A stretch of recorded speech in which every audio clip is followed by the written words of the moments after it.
Orang-orang Islam dipaksa untuk menghafal Al-Quran, menghafal hadis, ilmu fikih, dan sebagainya, tetapi mereka tidak menerapkannya. Di dalam Al-Quran, baraya disuruh untuk memikirkan tanda-tanda kekuasaan Tuhan. Itu dihafal, tapi nggak ada yang dikerjakan. Kalau ayat itu dikerjakan, maka orang-orang Islam pasti akan habis-habisan konsen di fisika, di biologi, di astronomi, di geografi, karena itu adalah pelajaran-pelajaran atau ilmu-ilmu yang mendorong kita untuk bertadaburi alam. Semua dalil-dalil itu bukan hanya dihafal. Yang paling harus itu adalah difahami kemudian dilaksanakan, sebab kata Nabi, ada kriteria orang-orang atau sekelompok orang yang disebut sebagai anjing-anjing neraka. Mereka itu hafal Quran hanya sampai di lisan saja.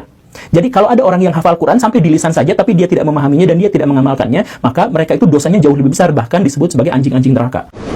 Benarkah orang yang menghafal Al-Quran tetapi tidak memahami dan mengamalkannya akan dosa besar? Saya Fazal Himam, selamat datang di Sekolah Tafsir. Hadis tentang anjing-anjing neraka ini bisa kita lihat misalkan dalam riwayat Imam Tirmidzi. Seburuk-buruk orang yang terbunuh di bawah langit adalah anjing-anjing neraka, dan sebaik-baik orang yang terbunuh adalah orang yang mereka bunuh. Para pensyarah hadis berkata, hadis ini merujuk kepada golongan Khawarij. Mereka disebut sebagai anjing-anjing neraka karena murtad, memberontak kepada negara yang sah dengan senjata, membunuh orang lain dengan dalih agama. Dalam hadis lain disampaikan ciri-cirinya. Akan muncul di akhir zaman suatu kaum yang muda usianya, dangkal pemikirannya, mereka membaca Al-Quran tetapi tidak sampai melewati kerongkongannya. Mereka hafal Quran tetapi keluar dari agama seperti melesatnya anak panah dari busurnya. Jadi, yang dimaksud dalam hadis ini sebagai orang yang membaca Al-Quran tidak sampai melewati kerongkongannya adalah golongan Khawarij. Bukan anak-anak yang masuk sekolah tahfidz, cuma hafal Quran, tetapi tidak mempelajari matematika, fisika, dan astronomi seperti yang Anda sampaikan. Secara usul fikih, dalil mempunyai konsekuensi pahala dan dosa ketika ada perintah dan larangan. Aqimus shalah